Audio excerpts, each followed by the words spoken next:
우리 같이 말씀 읽자. 푸른 마르고 꽃은 떨어지나 주의 말씀은 영원합니다. 오늘도 말씀을 나누고 전하는 권서인으로 살아가는 모든 분들을 사랑하고 축복합니다. 오늘부터 누가복음을 읽게 되지요. 우리가 함께 살펴볼 내용은 1. 누가복음 맥잡기. 2. 구원은 처음부터 끝까지 하나님이 이루어 가신다. 3. 베들레헴과 생명의 빵입니다. 먼저 첫 번째 누가복음 맥잡기입니다. 누가복음의 저자는 누가입니다. 그는 수리아 안디옥에서 태어난 이방인으로 의학을 공부하고 예수를 믿은 후 바울과 함께 선교 여행을 다닌 인물인데요. 2차 선교 여행에서부터 본격적으로 바울과 합류했고 병학했던 바울의 주치의요, 동역자, 통역사로서 활동한 것으로 보고 있습니다. 출신이 이방인이기 때문에 헬라 문화에 매우 익숙했고 바울의 사역에 큰 도움을 주었던 인물이죠.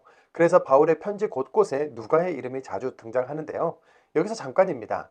예수님을 직접 본 적도 없고 제자도 아니었던 그가 복음서를 기록했습니다. 어떻게 된 걸까요?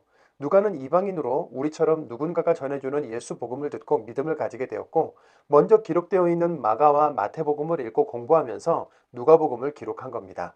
우리랑 닮은 점이 많은 이방인 누가 그가 전해 듣고 배우고 경험한 예수 복음은 어떤 내용들인지 관심이 생기시죠? 누가복음과 사도행전은 하나의 시리즈와 같은 편지로 한 명의 저자 누가가 스토리가 이어지도록 기록했습니다.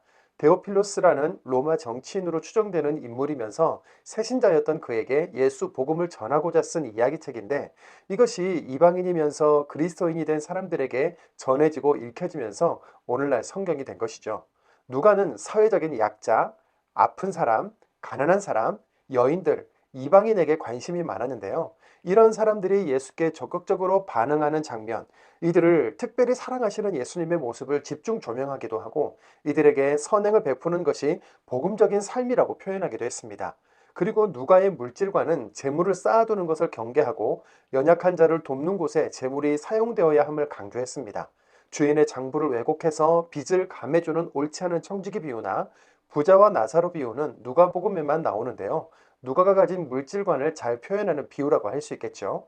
복음서가 기록된 순서는 첫 번째가 마가복음, 두 번째가 마태복음이지요. 이 두 복음서에는 핍박당하는 상황을 묘사하거나 재림에 대한 관점이 많은데 세 번째 누가복음에서는 핍박당하는 요소가 많이 완화되어 있고 생각했던 것보다 재림이 지연되면서 임박한 종말론적인 내용보다는 주님이 다시 오실 때까지 현실에 주어진 삶을 성실히 살아가야 한다는 것을 강조하고 있습니다. 두 번째, 구원은 처음부터 끝까지 하나님이 이루어 가신다입니다. 누가는 세례 요한의 출생에 대해 상세히 기록하는데요. 세례 요한은 현실적으로 잉태할 수 없는 상황에 놓인 경건한 제사장 가문 사가랴 부부 사이에서 가브리엘 천사의 예언에 따라 출생하게 됩니다. 기적 같은 은혜로 인류의 구원을 예비해 가시는 하나님의 일하심을 볼 수 있는 부분이지요. 가브리엘 천사는 세례 요한의 정체성과 사명을 말라기 선지자가 예언한 엘리야라고 말합니다. 정확하게 말하면 엘리야 자체라는 것이 아니라 엘리야와 같은 영성과 능력을 가진 사람이라고 할 수 있겠죠. 누가복음 1장 16절입니다. 많은 이스라엘 사람들을 그들의 주 하나님께로 돌아오게 할 겁니다. 17절입니다. 또 그는 엘리야의 영과 능력으로 주님보다 앞서와서 부모의 마음을 자식에게로 돌아오게 할 겁니다. 말씀을 듣지 않는 사람들을 올바른 사람들의 지혜로 돌아오게 할 겁니다. 주님을 위해 갖추어진 백성을 준비해 둘 겁니다. 아멘. 그리고 6개월 후 천사 가브리엘은 다시 다윗의 자손 요셉과 약혼한 마리아에게 나타나서 하나님의 구원이 그대가 낳을 아들 예수를 통해 이루어질 것이라고 예언하지요. 누가복음 1장 31절 32절입니다. 자, 그대는 아기를 가져서 아들을 낳을 겁니다. 이름을 예수라고 하세요. 이 예수는 크게 될 것이고 더없이 높으신 분의 아들이라 불릴 겁니다. 주 하나님이 그의 조상 다윗의 임금자리를 그에게 주실 겁니다. 아멘. 인류의 구원을 위해 하나님께서 적극적으로 일하시는 것이 보이십니까? 인간의 어떤 의지나 노력이 들어갈 틈이 없이 전적으로 하나님께서 이루시는 구원, 가능성이 없고 기대할 수 없는 상황에서도 가장 이상적인 구원을 이루시는 하나님의 은혜를 경험한 마리아와 사가라의 찬양은 예수님의 구원이 얼마나 큰 기쁨인지 보여주고 있습니다. 누가복음 1장 50절입니다. 그분의 한결같은 사랑은 대대로 이어지네. 그분을 두려워하는 사람들에게로. 69절입니다. 또 우리를 위하여 구원의 뿔을 일으키셨네. 주님이 부리시는 종 다윗의 집에서. 아멘. 여기서 잠깐입니다. 예수님은 왜 성령으로 잉태되어 동정녀 마리아의 몸에서 태어나셔야 했을까요? 그것은 두 가지 이유가 있는데요. 첫째는 아담의 원죄를 이어받지 않은 흠없고 완전한 제물로서의 사명을 위해 사람의 씨가 아닌 성령으로 잉태하신 것입니다. 둘째는 하나님의 아들이면서 사람의 아들인 인자로 설명할 수 있지요. 우리는 하나님이 아닌 신, 즉 하나님을 볼 수 없습니다.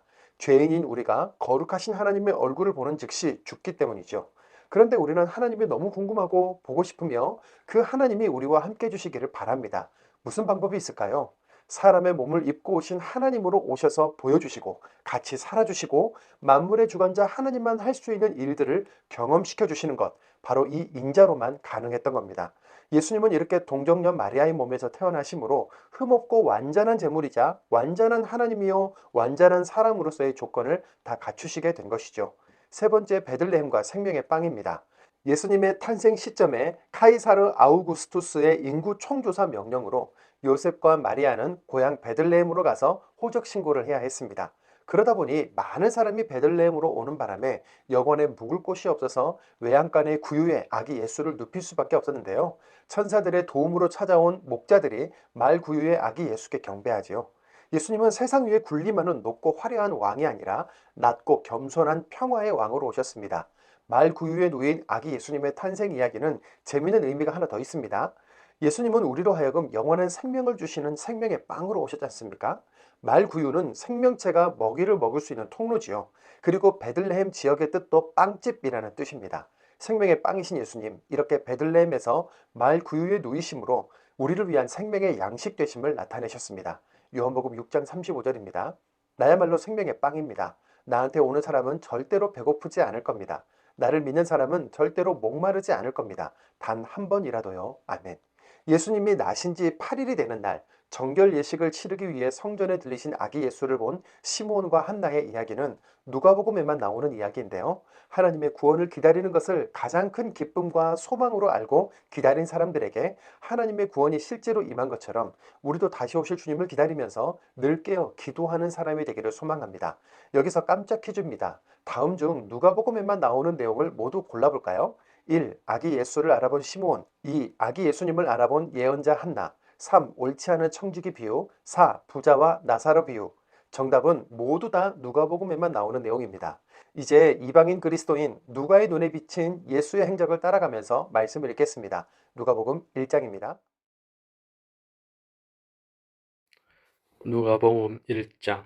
우리 가운데서 이뤄놓으신 일들에 대한 이야기를 엮어내려고 많은 사람들이 손을 댔습니다. 처음부터 직접 본 사람들과 말씀의 시중권 된 사람들이 우리에게 전해준 것 그대로 말입니다. 그런데 나도 시작 전부터 모든 것을 꼼꼼히 따라가 보았으므로 존귀하신 테오필로스님 어르신들을 위해 차근차근 써 보내기로 마음먹었습니다. 어르신께서 들어서 배운 말씀들이 확실한 것임을 제대로 알게 해드리는 것입니다. 헤롯이 유대의 임금이던 시절에 어떤 제사장이 있었다. 이름은 스가랴이고 아비야 모둠에 딸린 사람이다. 그에게 아내가 있었는데 아론의 여자 후손으로 이름은 엘리자벳이었다. 둘 다 하나님 앞에서 올바른 사람이었다. 살아가면서 주님이 주신 계명과 규정을 모두 지켜서 나무랄 데가 없었다. 그런데 그들에게는 자식이 없었다. 엘리자베스가 아이를 갖지 못했기 때문이다. 또한 둘 다 나이가 많이 들었다. 한 번은 이런 일이 있었다. 아비야, 모둠의 순서가 되어서 그가 하나님 앞에서 제사장 일을 맡아보고 있었다. 제사장들 사이에서 늘 해온 대로 제비 뽑기를 했는데 스가라가 주님의 성전에 들어가서 향을 잘라 바치게 되었다. 그가 향을 바치는 시간에 백성이 모두 무리를 지어 바깥에서 기도하고 있었다. 그런데 주님의 천사가 그에게 나타나서 향표는 제단 오른쪽에 서 있었다. 스가라가 보고서에 겁에 질렸고 두려움이 그를 접었다. 천사가 스가라한테 말했다. 스가라님, 두려워하지 마세요. 그대의 메다른 일이는 기도를 귀담아 들어주셨으니까요. 그대의 아내 엘리자베스가 아들을 낳을 겁니다. 그러면 그 이름을 요한이라고 하세요. 그 아들이 그대에게 기쁨과 큰 즐거움이 될 겁니다. 그가 태어나면 많은 사람들이 기뻐할 겁니다. 그가 주님 앞에서 훌륭하게 될 테니까요. 포도주와 맥주를 절대로 마시지 않을 겁니다. 이미 엄마 뱃속에서부터 성령으로 가득 찰 겁니다. 많은 이스라엘 사람들이 그대로 주님 하나님께로 돌아가게 할 겁니다. 또 그는 엘리야의 영과 능력으로 주님보다 앞서서 부모 마음을 자식에 돌아오게 할 겁니다. 말씀을 듣지 않는 사람들을 올바른 사람들의 지혜로 돌아가게 할 겁니다. 주님을 위해 갖추어진 백성을 준비해 둘 겁니다. 스가랴가 천사한테 말했다. 무엇으로 알겠습니까? 제 자신은 늙었고 아내도 나이가 많이 들었습니다. 천사가 그에게 대답했다. 난 가브리엘입니다. 하나님을 섬기고 있어요. 그대한테 말해 주라고 나를 보냈었어요. 이 좋은 소식을 그대에게 알려주라고요. 자, 그대는 이런 일이 일어나는 날까지 아무 소리를 내지 못하고 말도 하지 못할 것입니다. 내 말을 믿지 않았기 때문이죠. 그때가 되면 이루어질 내 말요. 그런 사이에 백성은 스가랴를 기다리고 있었다. 그가 성전에서 시간을 오래 끄는 것을 이상하게 여기고 있었다. 마침내 스가랴가 나왔지만 백성에게 말은 할 수 없었다. 그들은 스가랴가 성전에서 환상을 보았다는 것을 알아차렸다. 스가랴는 백성에게 묻기만 하고 계속 말을 못하는 채로 지냈다. 그는 제사장으로 섬기는 날수를 다 채우고 떠나 자기 집으로 갔다. 이런 날들이 지난 뒤에 그 아내 엘리자베스가 아기를 가져 5개월 동안 나다니지 않았다. 그리고 이렇게 말했다. 주님이 살펴봐 주신 날에 나에게 이렇게 해주셔서 사람들이 흉볼거리를 내게서 없애주셨다. 여섯째, 딸의 천사 가브리엘을 하나님이 갈릴리아의 도시로 보내셨다. 그곳 이름은 나사렛이었다. 어떤 천향대로 보냈었는데 그는 이름이 요셉인 남자와 약혼한 여자였다. 요셉은 다윗 집안 사람이었다. 처녀의 이름은 마리아였다. 천사가 집 안으로 들어가서 마리아한테 말했다. 안녕하세요. 특별히 사랑받는 마리아님. 주님이 그대와 함께 하십니다. 마리아는 이 말에 몹시 어리둥절하여 이런 인사말이 무슨 뜻인지 두루 생각해 보고 있었다. 그러자 천사가 말했다. 두려워하지 마세요. 마리아, 하나님이 그대에게 특별한 사랑을 베푸셨어요. 자, 그대는 아기를 가져서 아들을 낳을 겁니다. 이름을 예수라고 하세요. 이 예수는 크게 될 것이고 더없이 높으신 분의 아들이라 불릴 겁니다. 주 하나님이 그 조상 다윗의 근금자를 그에게 주실 겁니다.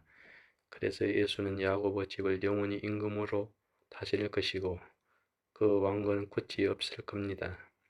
마리아가 천사한테 물었다. 어떻게 이런 일이 일어나겠습니까? 제가 남자를 알지 못하는데요. 천사가 대답했다. 성령님, 그대 위에 내려오시고 더없이 높으신 분의 능력이 그대를 휘대었을 겁니다. 그래서 태어날 아기도 거룩합니다. 하나님의 아들이라 불릴 겁니다. 보세요. 그대의 친척 엘리사벳은 늙은 나이에도 아들을 가졌어요. 아기를 갖지 못한다고 하던 여자가 아기를 가진 지 6개월째입니다. 말씀하시고서 못하실 일이 하나님께는 하나도 없기 때문입니다. 마리아가 말했다. 예, 저는 주님의 종입니다. 당신의 말씀대로 저에게 이루어지기 바랍니다. 그러자 천사가 마리아한테서 떠나갔다. 2주 후에 마리아가 일어나서 서둘러 산 뒤에 있는 유대아의 도시로 갔다. 스가랴 집으로 들어가서 엘리자베스에게 인사말을 건넸다. 엘리자베스가 마리아의 인사말을 들었을 때 아기가 뱃속에서 힘차게 놀았고 엘리자베스는 성령으로 가득해 졌다. 엘리자베스가 소리 높여 크게 듣다. 그대는 여자들 가운데서 복받은 사람, 그대 뱃속의 아기도 복받은 아기. 이 어떻게 된 일인가? 내 주모님의 어머니가 나한테 오시다니. 보세요. 그대의 인사말 소리가 내 귀에 들렸을 때 아기가 내 뱃속에서 큰 즐거움으로 힘차게 놀았어요. 보겠습니다. 주님이 말씀해 주신 것들이 이루어질 것이라고 믿는 여자는요. 그러다 마리아가 찬양했다. 높여 드리네. 내 영혼이 주님을 기뻐 뛰었네. 내 영이 내 구원자 하나님을 생각하며 주님의 종인 나의 낮음을 후배 살폈었기 때문이네. 아, 이제부터 나를 보겠다고 할 것이네. 모든 세대가 나에게 큰 일을 해주셨네. 능력의 하나님, 거룩하네. 그분의 이름은 그분의 한결같은 사랑은 대대로 이어지네. 그분을 두려워하는 사람들에게로 그분의 팔로 힘을 드러내 보이셨네. 마음속으로 분수에 넘치게 생각하는 사람들을 흩어버리셨네. 권력진 사람들을 그 다리에서 끌어내리시고 낮은 사람들을 들어 올리셨네. 굶주린 사람들을 좋은 것으로 배불리 먹여주셨고 부자들 빈손으로 되돌려 보내셨네. 그분의 막일꾼 이스라엘을 도우셔서 한결같은 사랑을 잊지 않으셨네. 우리 조상들한테 말씀해 주신 대로였네. 영원히 아브라함과 그 후손을 이어서 했네. 마리아가 엘리자베스 집에서 3개월쯤 같이 지내다가 자기 집으로 돌아갔다. 아이를 낳을 때가 차서 엘리자베스가 아들을 낳았다. 이웃 사람들과 친척들이 주님 엘리자베스에게 한결같은 사랑을 크게 베푸셨다는 것을 듣고서 그와 함께 기뻐했다. 8일째 되는 날이었다. 그들이 아이에게 알례를 시행하려 왔는데 아버지의 이름을 따서 아이를 스가랴라고 부르려 했다. 아이 엄마가 말리며 말했다. 안 돼요. 요한이라고 해야 해요. 그들이 아이 엄마한테 말했다. 그대의 친척 가운데 이 이름을 쓴 사람은 없어요. 한편 그들이 아이 아빠에게 아이 이름을 뭐라고 하려는지 몸짓으로 물어보았다. 그러자 스가랴가 글씨판을 달라고 해서 아이의 이름을 요한이라고 썼다. 모두가 놀라워했다. 곧장 그의 입이 열렸고 해도 풀려졌다. 그래서 그는 말하며 하나님을 찬양하기 시작했다. 이웃 사람들 모두에게 두려움이 생겼고 유대아 온 산지에서 이 모든 일이 사람들 입에서 오르내렸다. 들은 사람들이 모두 그것을 마음에 두어서 이 아이가 과연 무엇이 될까 하고 말했다. 주님의 손이 그와 함께 있었기 때문이다. 아이의 아버지 스가랴가 성령으로 가득 차서 예언했다. 찬양 받으시기를 주님 곧 이스라엘 하나님은 주님의 백성을 굽어보시고 부려주시기 때문이네. 또 우리를 위하여 구원의 뿔을 일으키셨네. 주님이 부리시는 종 다윗의 집에서 아주 오래전부터 주님의 거룩한 예언자들의 입을 빌려서 말씀하셨던 대로였네. 우리의 원수들과 우리를 미워하는 모든 사람들의 손에서 구원해 주겠다고 하셨지. 그렇게 우리 조상들에게 한결같은 사랑을 베푸시고 주님의 거룩한 언약을 기억해 주셨네. 우리에게 해 주시기로 우리 조상 아브라함한테 하신 굳은 약속을 원수들의 손에서 건져내어 두려움 없이 예배하도록 해주겠다고 하셨네. 우리의 한평생 주님 앞에서 거룩하고 올바르고 예배하도록. 그리고 바로 너는 애야 더없이 높으신 분의 예언자라 불릴 거야. 먼저 나가서 주님 앞에서 그분의 길을 닦을 거니까 그분의 백성에게 구원의 지식을 알려줄 거니까 그들이 죄 용서받아 얻은 구원이 말이야. 한결같은 사랑을 베푸시는 우리 하나님을 애타는 마음 때문이지. 그 마음 덕분에 가장 높은 데서 해가 떠올라 우리를 굽어볼 거야. 어둠 속 곧 죽음의 그늘에 앉아있는 사람들에게 빛을 비추어 우리 발이 평화의 길로 곧장 나가게 하실 거야. 그 아이가 자라났고 영이 강해져 갔다. 이스라엘한테 자신을 드러내는 날까지 광야에서 지냈다. 2장 그쯤에 있었던 일이다. 카이사르 아우구스투스가 명령을 내려 제국 전체 인구 총조사를 하게 했다. 이 인구 총조사는 카리니우스가 시리아를 다스리게 된 뒤로 처음 한 것이었다. 그래서 모두가 인구 총조사를 받으러 갔다. 저마다 자기 고향 도시로 갔다. 요셉도 갈릴라의 도시 나사렛에서 유대아에 있는 다윗의 도시로 올라갔다. 그곳은 베들레헴이라고 했다. 요셉이 다윗의 집의 사람으로 다윗의 우선이었기 때문이다. 인구 조사를 받으러 마리아와 함께 갔는데 마리아는 그와 약혼한 사이로 임신 중이었다. 그들이 거기에 있는 동안에 마리아가 아이를 낳을 날이 되었다. 마리아는 아들을 낳았다. 첫 아이였다. 그 아이를 포대기에 싸서 구유에 눕혀 놓았다.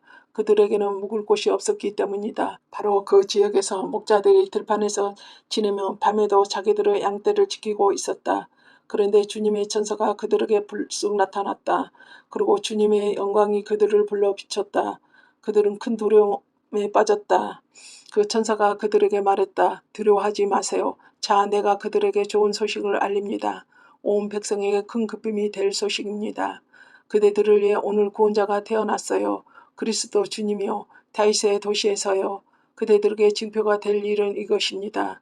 그대들은 포대기에 쌓여서 구유에 누워있는 갓난아기를 찾아낼 것입니다. 갑자기 그 천사와 함께 하늘에 큰 군대가 나타나서 하나님을 찬양하며 말했다. 영광 더 높은 곳에서 하나님께 땅 위의 평화, 하나님이 좋게 보이시는 사람들 가운데 천사들이 목자들을 떠나 하늘로 올라가고 나서 목자들이 서로 말했다. 그러면 베들레헴으로 얼른 건너가서 일어난 이 일을 봅시다. 주님은 우리에게 알려주신 일을요. 그러고서는 서둘러 가서 마리아와 요셉과 구유에 누워있는 갓난아기를 찾아냈다. 목자들이 보고는 이 아이를 두고 천사들이 해준 말을 그들에게 알려주었다. 들은 사람들은 모두 목자들이 자기들한테 해준 말을 놀라워했다. 한편 마리아는 이 모든 말을 곰곰이 생각하며 마음속에 담아두었다. 목자들은 돌아가는 길에 자기들이 듣고 보았던 모든 것을 두고 하나님께 영광을 돌리며 찬양했다. 천사들이 그들한테 말해준 대로였기 때문이다. 아기에게 할례를 시행할 8일이 다 차서 아기 이름을 예수라 했다. 뱃속에 아기를 가지기 전에 천사가 붙여준 이름이다. 모세의 율법에 따라 그들을 깨끗하게 하는 예식의 날이 다 되었을 때 그들은 주께서 바치려고 아기를 데리고 예루살렘으로 올라갔다. 주님의 율법에 엄마 몸에서 처음으로 태어난 남자아이는 모든 주께 거룩한 것이라 할 것이다 하고 적혀 있는 대로 한 것이었다. 또 주님의 율법에 말씀하신 대로 맷부들기 한 쌍이나 집부들기 새끼 2마리를 희생제물로 드리려는 것이었다. 그런데 보라, 예루살렘에서 어떤 사람이 있었다. 이름은 시몬이었다. 이 사람은 올바르고 독실했으며 이스라엘의 위로를 바라면서 기다리고 있었다. 성령님이 그 위에 계셨다. 주님이 그리스도를 보기 전에는 죽음을 보이지 않으려고 성령님이 그에게 미리 알려주신 적이 있었다. 그는 성령님께 이끌려 성전으로 들어갔다. 마침 그 부모가 아이를 위해 율법에 전해 오는 대로 하려고 아기 예수님을 데려가고 있었다. 시므온은 아기를 두 팔에 받아 안고서 하나님을 찬양하며 말했다. 이제 주님의 종을 편안히 놓아주시는군요. 주인이신 주님, 주님이 말씀하신 대로 저의 두 눈이 주님의 구원을 보았으니까요. 모든 백성이 보도록 마련해 두신 그 구원을 다른 민족들에게 계시를 주는 빛이요. 주님의 백성이 이스라엘에게는 영광인 그 구원을 아기 아빠와 엄마는 아기에 대해 말해진 것들을 두고 놀라워하고 있었다. 시몬이 그들에게 복을 빌어주고 나서 아기 엄마 마리아한테 말했다. 자, 이 아기는 이스라엘 가운데 많은 사람이 넘어지거나 일어나게 할 아기입니다. 또 거부당하는 징표가 될 아이입니다. 칼이 그대의 혼 또한 꿰뚫고 지나갈 것입니다. 많은 사람들의 마음속 생각이 드러나게 될 것입니다. 한나라는 예언자가 있었는데 파누엘의 딸로 아셀 지파 사람이었다. 나이가 많이 들었는데 결혼하고 7년이 지나 남편이 죽었다. 남편을 여의고서 84세에 이르렀다. 그는 성전을 떠나지 않고 금식하며 매달려 기도했다. 밤이든 낮이든 예배가 있으면 참석하곤 했다. 바로 그 시간에 한나가 다가와서 하나님께 감사와 찬양을 드리고 있었다. 그리고 예루살렘을 풀어주시기를 바라면서 기다리고 있는 사람들 모두에게 이 아기에게 대해 말하기를 시작했다. 주님의 율법에 맞추어 모든 일을 끝내고서 그들은 갈릴레에 있는 자기들의 도시 나사렛으로 돌아왔다. 그 아이가 자라나고 강해져 가면서 죄가 가득해졌다. 또 하나님의 은혜가 그 아이 위에 있었다. 넘는 명절에 예수님의 부모는 해마다 예루살렘으로 갔다. 예수님이 12살 되었을 때 그들은 명절에 해오던 대로 올라갔다. 명절을 끝까지 지키고 돌아올 때 소년 예수님은 뒤에 남아 예루살렘에 머물렀다. 그런데 부모는 알지 못했다. 그들은 같이 길 가는 사람들 가운데 예수님이 있다고 생각하고서 하룻길을 갔다. 그런데 친척들과 또 아는 사람들 가운데서 예수님을 찾고 또 찾아보았다. 그러나 찾아내지 못하고 예루살렘으로 돌아가서 예수님을 찾고 또 찾았다. 3일 뒤의 일이다. 그들이 성전에서 예수님을 찾아냈다. 예수님은 선생들 가운데 앉아서 듣기도 하고 자세히 묻기도 하고 있었다. 예수님이 말을 듣고 있던 사람들이 모두 넋이 나갈 정도로 놀랐다. 예수님이 잘 알아듣고 대답을 잘했기 때문이다. 부모는 예수님을 보고 몹시 놀랐다. 어머니가 예수님한테 말했다. 얘야, 우리에게 어떻게 이럴 수가 있니? 봐라, 너 아버지도 나도 너무 걱정이 되어 너를 찾아다녔잖아. 예수님이 그들한테 말씀드렸다. 저를 찾아다닌 것은 애지요. 저가 제 아버지 집에 있어야 할 줄 알지 못하셨나요? 그러나 그들의 예수님이 자기들에게 한 말을 이해하지 못했다. 예수님은 부모와 함께 내려갔다. 나사렛으로 가서 부모님의 권위 아래 있었다. 예수님의 어머니는 모든 일을 마음속 깊이 간직해 두었다. 예수님은 갈수록 지혜와 키가 자라났다. 또한 하나님과 사람들에게 은총을 입었다. 아멘.